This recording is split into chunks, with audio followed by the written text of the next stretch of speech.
6 de largura. Peço perdão aos irmãos, mas hoje de manhã eu tive uma crise de tosse tão feia. E vocês sabem que a gente já está nisso há um tempo. Então tenham paciência comigo, amém? O rei Nabucodonosor fez uma imagem de ouro que tinha 60 côvados de altura e 6 de largura. Levantou-a no campo de Dura, na província da Babilônia. Então o rei Nabucodonosor mandou ajuntar os sátrapas, os prefeitos, os governadores, os juízes, tesoureiros, magistrados e conselheiros e todos os oficiais das províncias para que viesse a consagração da imagem que o rei Nabucodonosor tinha levantado. Então se ajuntaram os sátrapas, os prefeitos, governadores, juízes, tesoureiros, magistrados, conselheiros e todos os oficiais das províncias para a consagração da imagem que o rei Nabucodonosor tinha levantado. E estavam em pé diante da imagem que o rei Nabucodonosor tinha levantado. Nisto, o arauto apregoava em alta voz: ordena-se a vós outros, ó povos, nações e homens de todas as línguas, no momento em que ouvirdes o som da trombeta, do pífaro, da harpa, da cítara, do saltério, da gaita de fole, de toda sorte de música, vos prostrareis e adorareis a imagem de ouro que o rei Nabucodonosor levantou. Qualquer que não prostrar e não adorar, será no mesmo instante lançado na fornalha de fogo ardente. Portanto, quanto todos os povos ouviram o som da trombeta, do pífaro, da harpa, da cítara, do saltério, de toda sorte de música se prostraram, povos, nações e homens de todas as línguas, e adoraram a imagem de ouro que o rei Nabucodonosor tinha levantado. Ora, no mesmo instante, chegaram alguns dos homens caldeus e acusaram os judeus. E disseram ao rei Nabucodonosor: ó rei, vive eternamente. Tu, ó rei, baixaste um decreto, pelo qual todo homem que ouvir o som da trombeta, do pífaro, da harpa, da cítara, do saltério, da gaita de fole, toda sorte de música, se prostraria e adoraria a imagem de ouro. E qualquer que não se prostrasse e não adorasse, seria lançado na fornalha de fogo ardente. Há uns homens judeus que tu constituíste sobre o negócio das províncias da Babilônia, Sadraque, Mesaque e Abednego.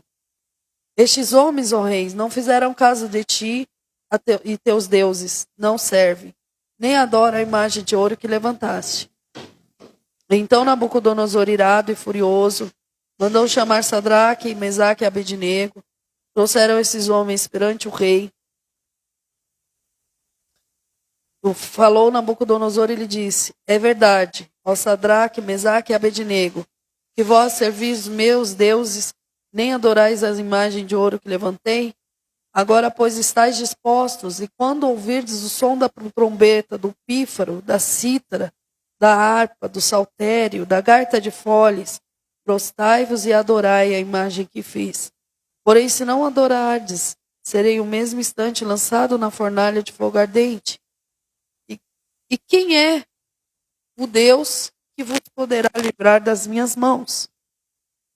Responderam Sadraque, Mesaque e Abednego ao rei: ó Nabucodonosor, quanto a isto, não necessitamos de responder. Se o nosso Deus a quem servimos quer livrar-nos, ele nos livrará da fornalha de fogo ardente e das tuas mãos, ó rei. Se não, fique sabendo, ó rei, que não servimos a teus deuses, nem adoraremos a imagem de ouro que levantaste. Então Nabucodonosor se encheu de fúria e, transtornado o aspecto do teu rosto contra Sadraque, Mesaque e Abednego, ordenou que se acendesse a fornalha 7 vezes mais do que se costumava. Ordenou o homem mais poderoso que estava no seu exército que atasse a Sadraque, Mesaque e Abednego e os lançasse na fornalha de fogo ardente. Então esses homens foram atados, os seus mantos, suas túnicas, seus chapéus, com todas as suas roupas, e foram lançados na fornalha sobremaneira acesa, porque a palavra do rei era urgente e a fornalha estava sobremaneira acesa. As chamas do fogo mataram os homens que lançaram de cima para dentro Sadraque, Mesaque e Abednego. Estes 3 homens, Sadraque, Mesaque e Abednego, caíram atados dentro da fornalha sobremaneira acesa. Então o rei Nabucodonosor se espantou, se levantou depressa e disse aos seus conselheiros: não lançamos nós 3 homens atados dentro do fogo ardente? Responderam ao rei: é verdade, ó rei. Tornou ele a dizer e disse: eu, porém, vejo 4 homens soltos que andam passeando dentro do fogo sem nenhum dano. Aspecto do quarto é semelhante a um filho dos deuses. Então se chegou Nabucodonosor à porta da fornalha, sobremaneira acesa, e falou e disse: Sadraque, Mesaque e Abednego, servo do Deus Altíssimo, sai e vinde. Então Sadraque, Mesaque e Abednego saíram do meio do fogo. Ajuntaram-se sátrapas, prefeitos, governadores, conselheiros do rei, e viram que o fogo não teve poder algum sobre os corpos desses homens. Nem foram chamuscados os cabelos da cabeça, nem os seus mantos se mudaram, nem o cheiro do fogo passara sobre ele. Falou Nabucodonosor, nem o cheiro. Falou Nabucodonosor e disse: bendito seja o Deus de Sadraque, Mesaque e Abednego, que enviou o seu anjo e livrou os teus servos, que confiaram nele, pois não quisera cumprir a palavra do rei, proferindo entregar o seu corpo e servir e adorar a qualquer outro Deus, senão ao seu Deus. Portanto, faça um decreto, pelo qual todo povo, língua, nação, que lhe disser blasfêmia contra o Deus de Sadraque, Mesaque e Abednego, seja despedaçado, as suas casas sejam feitas em monturo, porque não há outro Deus que possa livrar como este. Feche os teus olhos. Senhor, em nome de Jesus, o Senhor é o El Shaddai, o Todo-Poderoso. Não há outro Deus que possa livrar como o Senhor. É o Senhor que governa todas as coisas neste lugar e na minha vida. Espírito Santo de Deus, o Senhor tem liberdade aqui de ministrar os nossos corações. Todo aquilo que é contrário à tua palavra, toda devagação da mente, sonolência, seta maligna, espírito mentiroso, todo valente, nós amarramos e lançamos no abismo na autoridade do nome de Jesus Cristo. Pai querido, que nessa noite o Senhor possa operar a tua boa obra de poder neste lugar, trazendo o livramento, a libertação, a cura, a transformação, abrindo o nosso entendimento acerca da tua palavra. E a ti nós já entregamos toda a honra, toda a glória e todo o louvor. Amém? Aplauda o Senhor, pode se assentar. Aleluia! Oh, glória a Deus!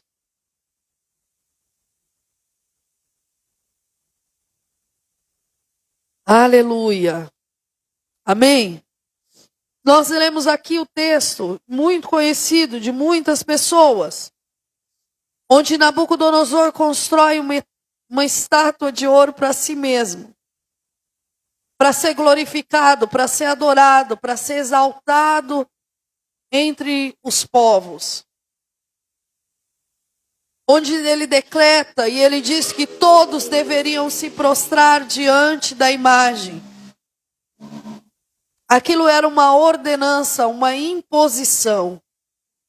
Tenho eu nessa noite para te dizer, você que tem vivido imposição de situações, o teu Deus é Deus de livramento. Eles eram impostos a se dobrar diante da imagem do rei Nabucodonosor, a se curvar e a adorar, mas eles tinham cravado no coração deles, somente ao Senhor seu Deus adorará, somente a ele prestará cultos. A atitude de Sadraque, Mesaque e Abednego não veio só naquele momento. Uma pessoa, ela não não vive de um momento, ela vive de uma construção, de uma vida e de uma entrega. Nós vemos Misael, Ananias e Azarias. Eu ia chamar, não tem nada a ver. Misael, Ananias e Azarias. E Daniel se preservando. Foi um povo cativo e levado para a Babilônia. E esse povo que foi cativo, levado à Babilônia, teve muitas oportunidades para que tivesse um arrependimento genuíno e a ira de Deus se aplacasse, para que eles não fossem levados cativos. Misael, Ananias e Azarias só estava vivendo a consequência do que todos os pais dele, toda uma população fez antes. Deus avisou. Mas o fato deles andarem direito na presença de Deus, o fato deles andarem íntegros na presença de Deus, não impediu de serem levados cativos à Babilônia. Não é porque Daniel era um homem justo diante de Deus, certo diante de Deus, fiel e temente ao Senhor, que o impediu de viver o cativeiro. Nós precisamos entender que muitas vezes o que fazemos, as escolhas que temos, vai recair sobre a nossa descendência. Isso é fácil. É fácil de enxergar. A gente vê dentro da palavra e a gente vê também no dia a dia. As escolhas que você faz hoje pode recair como consequência na vida de um filho teu. Se você todos os dias não se levanta para trabalhar, não supre a tua casa, não procura mostrar ao seu filho a dignidade do trabalho, não procura praticar a palavra de Deus, como que esse filho vai crescer? Ele vai crescer valorizando o trabalho? Não. A sua escolha vai trazer consequência. Como é que vai ser o futuro do seu filho? Ele vai ter futuro? Não vai. Agora, isso não impede de Deus livrar e de Deus guardar, porque Deus, ele não está preso num espaço geográfico. Ele é Deus de toda a terra, inclusive da Babilônia, inclusive de Nabucodonosor. Ele é o Deus de toda a terra. Ele não é Deus exclusivo de um povo. Ele é Deus de toda a terra. Nós somos um povo exclusivo dele, mas ele é o Deus de toda a terra. Existe uma diferença e a gente precisa entender essa diferença. Por que você está falando isso, pastora? Porque é necessário a gente entender que toda escolha que fazemos vai ter consequência. Se eu parar de orar, consequentemente eu vou parar de me relacionar com Deus, consequentemente eu vou parar de ouvir a voz de Deus, consequentemente eu vou parar de vir à igreja, consequentemente eu vou perder o desejo de estar em adoração na presença do Senhor. É um caminho que se trilha. E depois não adianta eu falar, por que Deus não está me ouvindo? Por que eu estou me sentindo só? Se fui eu que me distanciei de Deus, ele está do mesmo lugar que ficou. Nós vemos aqui uma construção. Em todo tempo, o cativeiro babilônico poderia ser impedido. Não foi porque não teve quebrantamento, não foi porque não teve arrependimento, não foi porque não teve um genuíno arrependimento. Não reconheci, confessei e pronto. Deus sonda o coração da gente, ele sabe se é genuíno ou não o que você sente, o que você pensa e o que você fala. Ele avisou, ele anunciou, e a vontade dele não era que o povo fosse para a Babilônia. E muitas vezes a vontade de Deus não é que você vá para a Babilônia. Muitas vezes a vontade de Deus não é que você fique debaixo de Nabucodonosor. Muitas vezes a vontade de Deus não é que você vai passar por fornalha, não é que você vai passar por cova de leão. Muitas vezes a vontade de Deus perfeita é que você permaneça em Jerusalém, adorando ao Senhor e servindo ao Senhor. Mas a gente faz a escolha, e aquele povo durante anos escolheu endurecer o coração e se rebelar contra o Senhor, e ser assim cumprida a palavra que Deus disse. Olha, vai parar na Babilônia.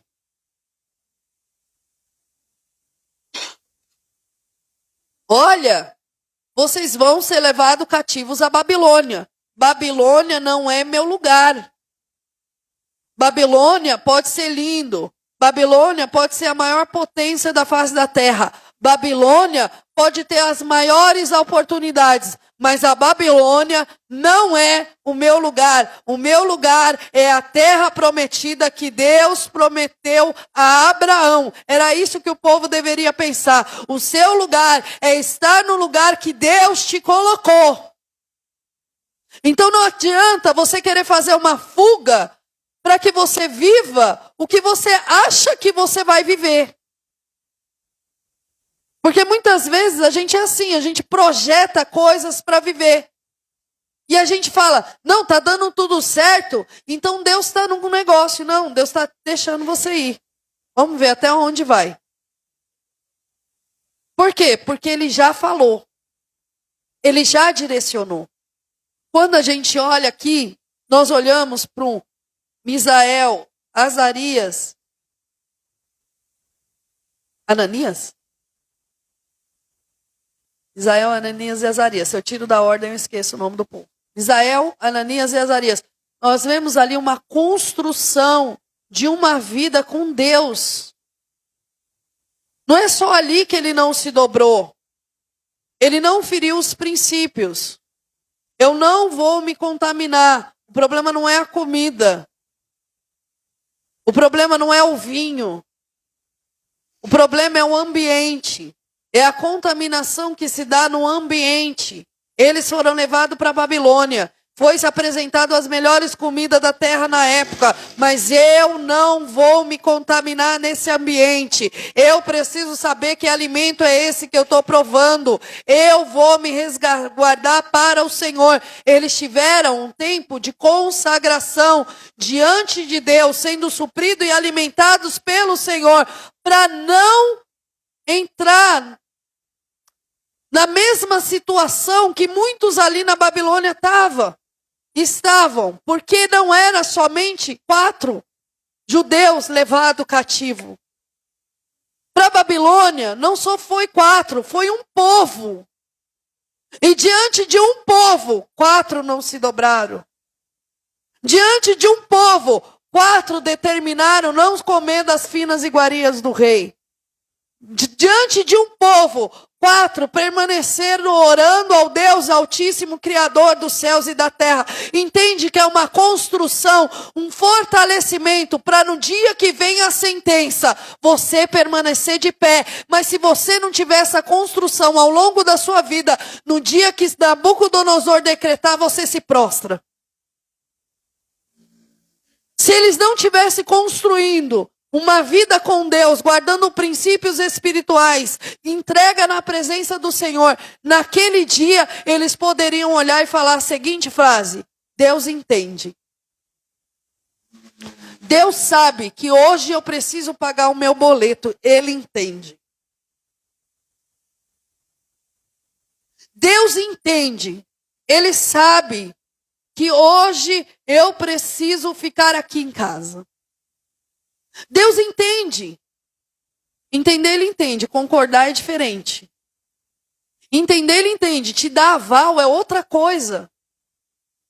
Deus entende de todas as coisas. E Deus conhece todas as coisas.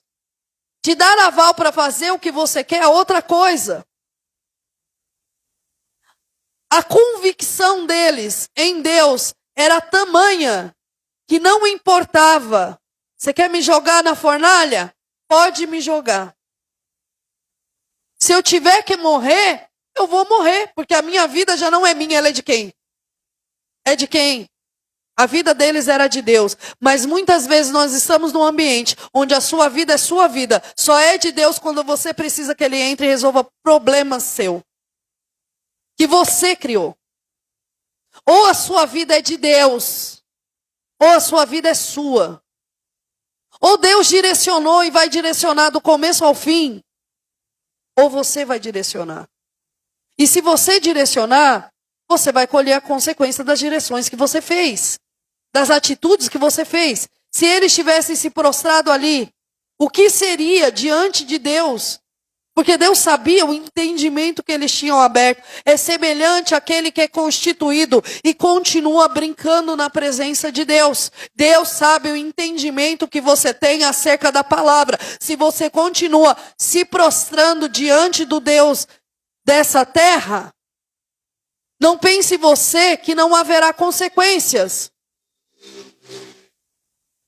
O problema é que a tentação vem, você se prostra. A discussão vem, você se prostra. A situação é contrária ao que você quer, você se prostra. E quantas vezes você tem se dobrado diante de estátuas de Nabucodonosor na tua vida e Deus te fala para permanecer na presença dele firme. E você continua se prostrando. Deus é Deus de livramento. Mas o teu coração tem que estar confiante nele. Se ele não livrar, está tudo bem, ele continua sendo meu Deus. O problema é que se ele não suprir, se ele não livrar e se ele não fizer, você age igual o filho mimado. Deus me abandonou. O que aconteceu? Por que não me ouviu? Por que não fez do meu jeito? Meu irmão, ele não deixou de ser Deus. Faz 2 cultos que Deus tem falado. Ele quer o teu coração. Quando nós falamos de Isaac e Abraão, alguns cultos atrás, o Senhor falou sobre o quê? Sobre o coração. Eu queria saber onde está o seu coração, Abraão. Eu já vi que você não me negaste o teu filho, o teu único filho. Deus quer saber aonde está o teu coração, porque aonde está o teu coração, aí está o teu tesouro. Você quer fundamentar a tua casa na rocha que é Cristo e a palavra dele? Então você tem que começar a praticar essa palavra dentro de casa, a despeito se teus filhos praticam ou não. Você precisa praticar, você precisa fundamentar. Ou você pratica essa palavra e fundamenta a tua casa na palavra de Deus, ou você faz como homem terreno. E se você fizer como homem terreno, quando transbordarem os rios, quando vier o vento, a casa vai cair. Mas se a tua casa estiver fundamentada na rocha que é Cristo, e o teu coração bem firmado na palavra do Senhor, que é Criador dos céus e da terra, o teu coração confia nele a ponto de, se morrer, vai ressuscitar. A ponto de, se perecer, pereci, como fez Esther. A ponto de, se ele livrar, é para a glória do nome dele. Mas se ele não livrar, também é para a glória do nome dele. Ele não deixou de ser Deus.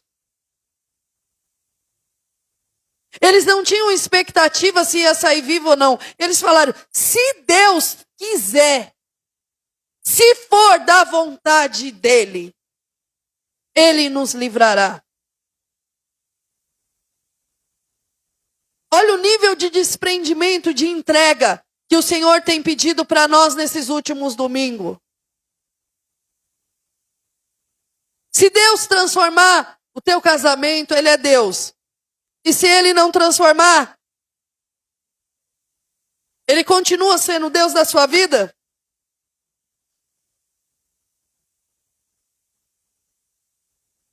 Ou você vai abandonar o Senhor?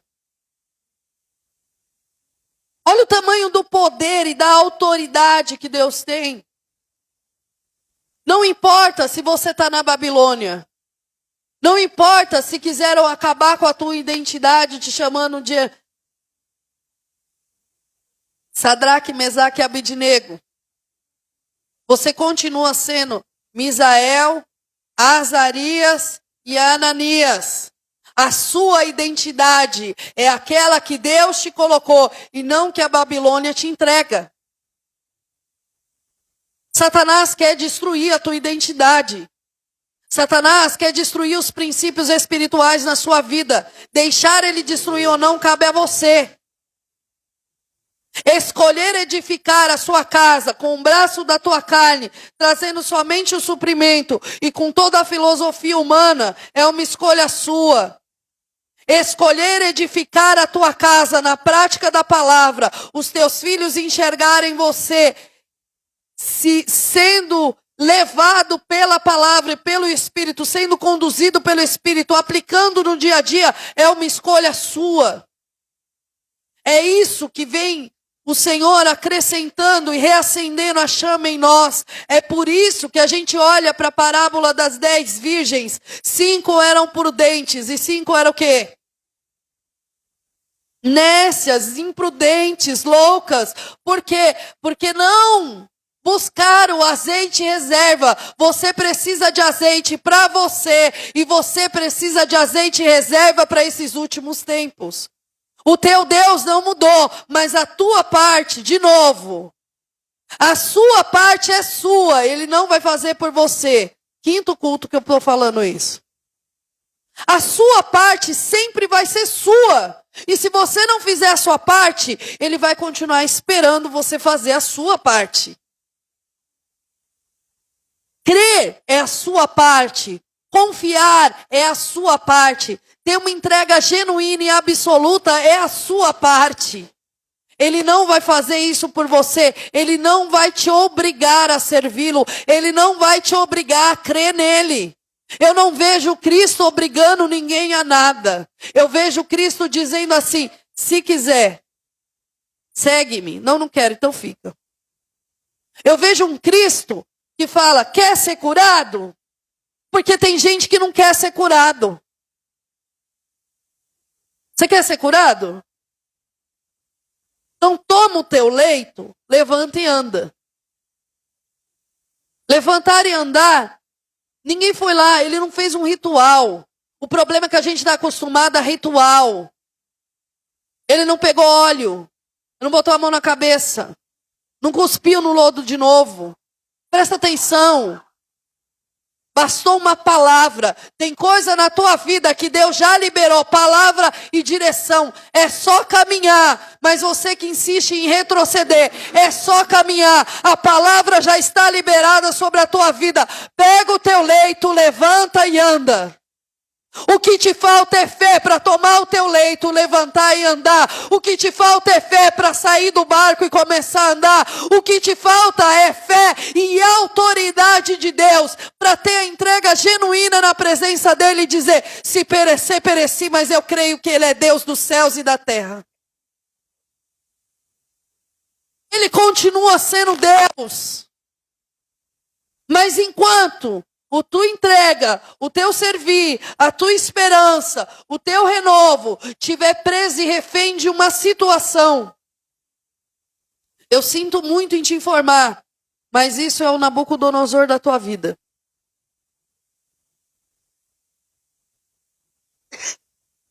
Isso é estátua levantada na tua vida.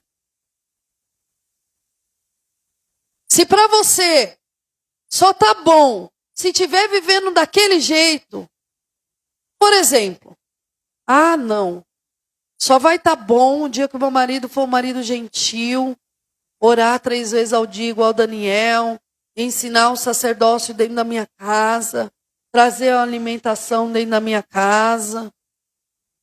Não, aí vai estar ótimo, perfeito. O dia que meus filhos tiverem vencido aqueles problemas, aí tá bom, perfeito. É exatamente isso. Você vai viver a vida inteira refém de uma estátua de ouro que você está levantando na tua vida. Esse é o teu Deus. Quando você servir a Deus, a despeito da obra que Ele vai fazer na tua casa, aí você está servindo a Deus. Se Deus trouxer o livramento sobre esse meu marido, e ele abrir o entendimento, glória a Deus, eu vou desfrutar de tudo aquilo que o Senhor tem para a minha vida. E se Deus não trouxer esse livramento, eu vou continuar servindo a Deus e desfrutando de tudo que o Senhor tem para a minha vida. Sabe o que vai acontecer com o inimigo? Ele vai enfraquecer. Ah, é? Então vamos acender essa fornalha 7 vezes mais. Eles estão me desafiando. Então vamos acender a fornalha. Quero ver qual o Deus que livrará desse fogo. A ponto dos homens que foram jogar Ananias, Misael e Azarias na fornalha serem queimados pelo fogo. Mas eles caíram atados. Não interessa se Deus te colocar dentro da fornalha, ainda que você caia preso, o Senhor é Deus que te liberta. Na fornalha você vai ter a liberdade de andar. Deus é Deus para livrar da fornalha, sim. Ele é poderoso para te livrar da fornalha. Mas Ele também é Deus poderoso para te livrar na fornalha. E Deus nessa noite está te dizendo, você está na fornalha, mas não está sozinho, porque eu sou contigo. Eu sou o Deus que livra. E não há outro Deus que livra como eu sou. Deus tem livramento para a tua vida. E o quarto homem, o homem de branco dentro da congregação, Jesus Cristo, Rei dos Reis, Senhor dos Senhores, é aquele que te coloca em liberdade na fornalha, é aquele que glorifica o nome dele na fornalha, é aquele que está contigo em meio à fornalha e é aquele que sai com você de dentro da fornalha. Ele é Deus. A glória de Deus vai se manifestar na tua vida dentro da fornalha. Mas o teu coração, ele precisa crer como de Asaías, Misael e Ananias. O teu coração precisa estar firmado no Deus Criador. O coração de Abraão estava firmado na promessa que Deus entregou para ele. Deus falou que de Sara sairia uma grande nação, da minha vida seria uma grande nação, e seria da descendência de Isaac. Então se ele falou, e ele está pedindo para eu entregar, entrega o teu Isaac. Porque Deus é poderoso para ressuscitar o teu Isaac, se caso for para o holocausto. Deus é poderoso para livrar o teu Isaac do holocausto. Mas aquilo que de mais precioso tem no teu interior, precisa estar nas mãos de Deus. Porque se você não conseguir colocar nas mãos de Deus, não pode estar nas tuas mãos. O precioso que Deus te deu, você não quer entregar. E Deus te diz mais uma vez, entrega. Talvez o mais precioso que Misael, Azarias e Ananias tinham naquela noite, ou naquele dia, era a vida deles. Porque escravo não tem direito de ir e vir, tem? Escravo não tem direito de escolher o que come. Escravo não tem direito de decidir onde mora. Os filhos de escravos não são filhos deles, são filhos do Senhor deles. O Senhor, sistema feudal, escravocrata, vamos pensar. Quando nascia o filho de um escravo, aquele filho não era filho do casal. Ele era uma propriedade do Senhor, de toda a fazenda e de toda a senzala. Por isso que eu estou tentando explicar para vocês que o Deus a quem nós servimos, o Criador dos céus e da terra, nos fez filhos e não escravos. Trouxe a liberdade. Eu estou falando para você que a escravidão do pecado traz morte para a tua vida e para a tua geração. E que se não houver um arrependimento genuíno, haverá consequências. Mas quando há um arrependimento genuíno, há livramento. Deus muda a sentença em nosso favor. Quando há um quebrantamento genuíno, uma busca genuína na presença do Senhor, e nós vemos isso em Esther, havia uma sentença sobre o povo de Israel, era para matar todo judeu. Essa era a sentença e ela não poderia ser revogada. Ela abre um jejum e diz: se perecer, pereci. Bota todo mundo para jejuar comigo, porque eu vou cumprir o chamado que Deus me deu. Ela tinha um propósito no chamado, era entrar diante do rei e interceder pelo povo de Israel. Se ela negligenciasse, ela falharia diante do Senhor daquilo que foi a responsabilidade incumbida na vida dela. Mas ela se coloca em quebrantamento, jejum, oração, entra diante de Deus e Deus faz um decreto novo, dando o direito de lutar. Às vezes você está querendo que o Senhor revogue a sentença, mas hoje Deus determina um decreto novo, te dando o direito de lutar em nome de Jesus. E Ele é aquele que vai na tua frente para que você tenha livramento e vitória. O dia que seria um dia de vergonha, um dia de puro, um dia de vergonha, um dia de humilhação, um dia de tristeza, se torna um dia de alegria, felicidade, regozijo e gozo na presença do Senhor. Há dias de alegria, felicidade, regozijo e gozo na presença do Senhor para você viver. Mas se tiver que passar pela fornalha, você vai para a fornalha em nome de Jesus. O que o Senhor se dispor a você passar, passe com alegria. Fazei tudo como quem faz para o Senhor. A tua casa é do Senhor. Os teus filhos são do Senhor. O teu marido é do Senhor. O teu chamado foi o Senhor que te deu para aperfeiçoamento dos santos. Você não pode negligenciar. Foi o Senhor que te deu para aperfeiçoar, começando por você, que não se deixa. Nunca abre mão. Ele já provou que Ele é Deus. Ele já provou. Quantos aqui Deus já deu direção, você cumpriu e Ele foi contigo? Levanta a mão. O Deus que te deu a direção, provou que era contigo e te livrou, não é o mesmo que te livra agora, meu irmão? Não é o mesmo que está na tua frente? E por que você não quer mais cumprir a direção que Ele te deu? Está fazendo birra por quê?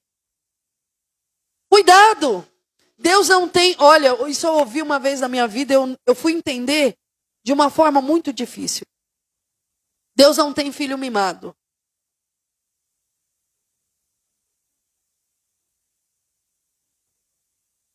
Filho que se joga no chão e esperneia porque Deus não fez do jeito que queria, é filho mimado. Filho que quer fazer tudo do jeito dele e quer que Deus entre e resolva a bagunça dele, é filho mimado. Deus não tem filho mimado. A estes, assim diz o Senhor, eu corrijo aqueles a quem eu amo. Se estais sem correção, é porque não és filho. Não é tempo de ser filho mimado, é tempo de ser filho obediente. O maior pecado de Adão e Eva não foi comer o fruto. O maior pecado de Adão e Eva foi desobedecer. A obediência, ela nos preserva. A obediência de Sadraque, Mesaque e Abidnego, a obediência deles em cumprir toda uma vida de princípio espiritual e não dobrar-se diante da estátua de Nabucodonosor foi o que preservou a vida e aquilo que Deus tinha para eles mais na frente. A sua obediência diante de Deus vai trazer preservação sobre a tua casa e sobre a tua família em nome de Jesus. Amém? Se coloca de pé em nome de Jesus. O Deus que você serve, Ele é tão poderoso. O Deus a quem nós servimos, Ele é tão poderoso a ponto de a chama não arder. Como é que pode o fogo consumir os homens a quem foram jogados? Mas aqueles que foram Sadraque, Mesaque e Abidnego, a chama não arder, não tem cheiro de fumaça, não chamuscou o cabelo, não queimou a roupa e não permaneceu preso na fornalha. Entenda a dimensão de quem você serve. Para de ouvir contos de fada, de gente que troca a bênção com o Senhor. Faz um voto, entrega isso e Deus te dá aquilo. Para com isso. E começa a ouvir a palavra de Deus e praticar o que Ele tem te ensinado. O voto é um complemento de uma direção que Deus nos dá. Entende? É um complemento. Se Ana não tivesse uma entrega genuína diante de Deus, o voto dela não traria à existência o que precisava trazer. O complemento, você precisa ter uma entrega genuína diante do Senhor e na presença dEle, em nome de Jesus. Feche os teus olhos nessa noite e comece a falar com o Senhor. O Senhor não mudou. Ele é Deus que livra, Ele é Deus que salva, Ele é Deus que transforma. Aqui a diferença entre o justo e o ímpio, entre o que serve e o que não serve ao Senhor. A diferença de Deus na tua vida. A diferença do Senhor sobre a tua vida, sobre a tua casa, sobre a tua família. Não importa se foi te imposto a entrar na fornalha preso, há a libertação de Deus sobre você. Não importa a sentença que foi dada, Deus é Deus que cria novas leis, Deus é Deus que transforma, Deus é Deus que revoga a sentença. Essa noite é tempo de entender que eu preciso ter uma entrega completa. É tempo de entender que eu preciso construir uma vida com Deus. E para construir uma vida com Deus, eu preciso ouvir a direção que Ele tem para mim. Eu preciso aplicar a direção que Ele tem para mim.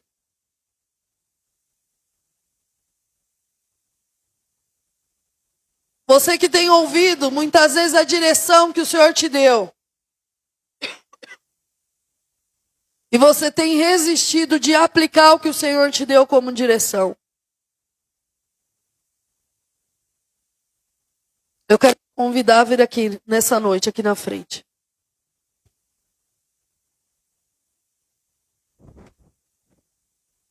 Você tem recebido direções de Deus, mas tem resistido em aplicar. Você fica fugindo para fazer do seu jeito, querendo que Deus livre do seu jeito, fica dando desculpa para as coisas. E tem um monte, não tem um só não. Não me venha dizer que você está fazendo tudo conforme Deus manda, porque não está. Não está, eu tenho certeza no meu coração, não está. Deus, Ele determinou dias para você cultuar, você não cultua. Deus determinou direções para você cumprir na tua casa, você não cumpre. Deus determinou atitudes que você tinha que ter no teu lar, você não tem. Deus determinou sobre a tua vida e te deu como direção atitudes que você precisa ter com seus filhos, com seu esposo, você não tem. Deus determinou e direcionou sobre a tua vida situações no ministério que você é para servir assim, é para fazer assim, e você não faz.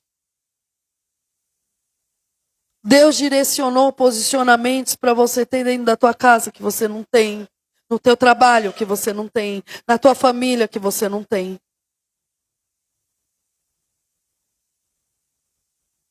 Tem mais.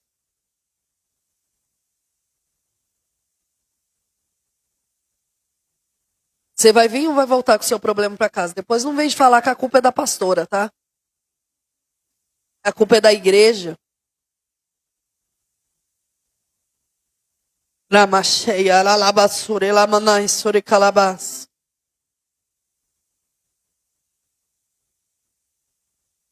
Você recebe as direções de Deus e não cumpre. Vem aqui na frente, em nome de Jesus.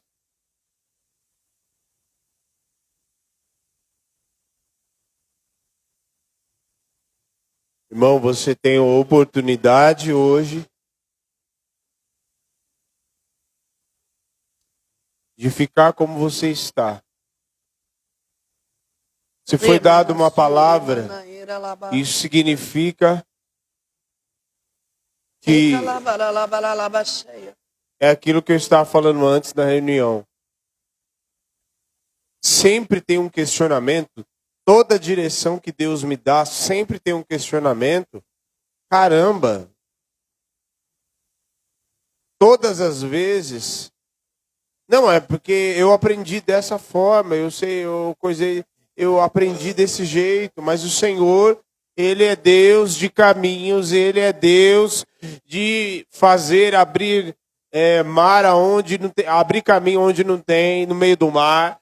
Ele é Deus de fazer coisas inauditas. Então, todas as vezes que você resiste à vontade, àquilo que Deus quer fazer, você está atrasando a tua vida, porque assim como o povo no deserto resistiu àquilo que Deus queria fazer, mediante a tantas coisas que Deus havia feito, eles resistiram a Deus. Nesta noite não resista ao Senhor, mas venha aqui à frente para que, em nome de Jesus, o Senhor possa iniciar um novo tempo.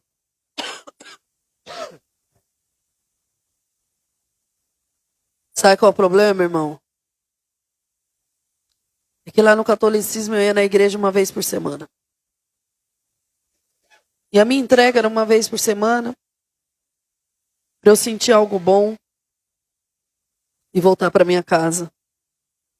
E trabalhar e pedir que Deus abençoe meu trabalho. Mas no Evangelho, Deus quer estar do teu lado na hora do teu trabalho. E por mais que você saiba o teu trabalho, Deus quer te ensinar um jeito novo de trabalhar. No Evangelho, Ele não quer você uma vez por semana. Ele quer você todos os dias. Da hora que você levanta, a hora que você vai dormir. E quando você dorme, Ele vela por ti. Ele cuida de você.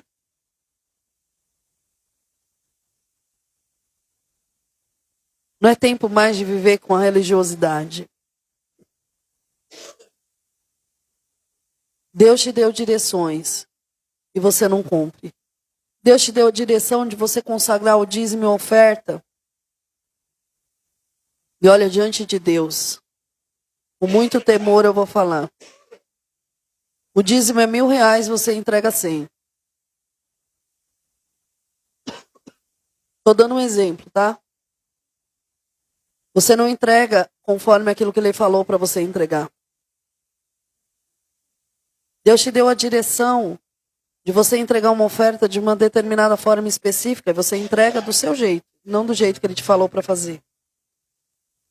Deus te deu a direção que naquele dia, o teu trabalho que é para a glória de Deus, e você diz que é para a glória de Deus naquele dia, você vai confiar no Senhor, você não confia. É difícil de confiar, porque parece que Deus mudou.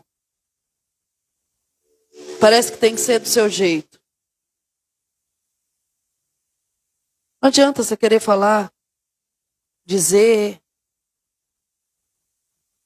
Enquanto você não aprender a confiar, você corre o risco de Deus tirar tudo das suas mãos. Quando a gente não consegue entregar, Satanás vem e rouba. E você não foi chamado para ser roubado.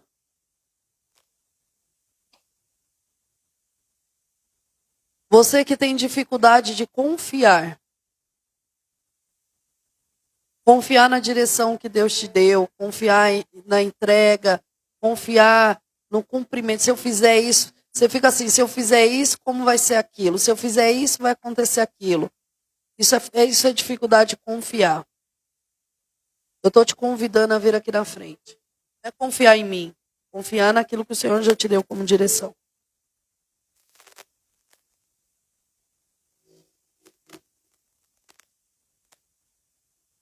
Senhor, meu Deus e meu Pai, eu quero te agradecer, Pai, por essa palavra. E eu quero colocar na tua presença, Senhor, todos esses que aqui estão na frente. E esses que aqui estão na frente, que conseguem enxergar, Senhor, que tem dificuldade de confiar. Que conseguem enxergar, Senhor, que não tem vergonha, que está diante do Senhor dizendo: Senhor, me perdoa porque o Senhor me deu uma direção e eu não cumpri. Me perdoa porque o Senhor falou comigo e eu não te ouvi. Esses, Senhor, que estão aqui, reconhecendo os erros deles, as falhas deles, de coração quebrantado, Senhor.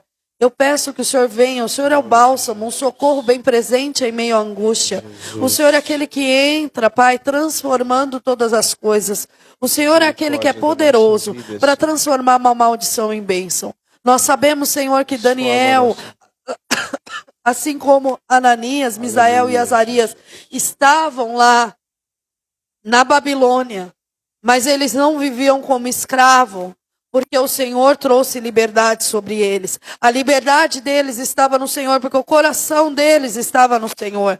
O local geográfico não determinava aquilo que eles iam viver, e nem os princípios espirituais que eles iam praticar, nem a comida que eles iam se alimentar, porque eles resolveram que era o Senhor, o Deus da vida deles, que eram os teus princípios, que eram as tuas práticas. Senhor, em nome de Jesus, e esses que aqui estão na frente, nós os colocamos na tua presença, Pai. Em nome de Jesus, pedindo ao Senhor, Pai, que venha com a tua libertação. Pedindo ao Senhor, Pai, que venha fortalecer na força do teu poder, para praticar a tua palavra. Em nome de Jesus, na força do teu poder, para exercer aquilo que o Senhor tem colocado sobre a vida dele. Em nome de Jesus, Pai, nós sabemos o quanto é difícil para reconhecer que errou, reconhecer que não está praticando, mas o teu filho está aqui. E toda assolação do inferno, toda opressão na mente, pode saindo agora, em nome de Jesus. Toda pressão eu ordeno, sai agora, sobre a vida do Paulo. Pode bater nada agora, em nome de Jesus. O Espírito, em nome de Jesus. Em nome de Jesus. Em nome de Jesus.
Você que nos assiste, que o Senhor te abençoe e te guarde.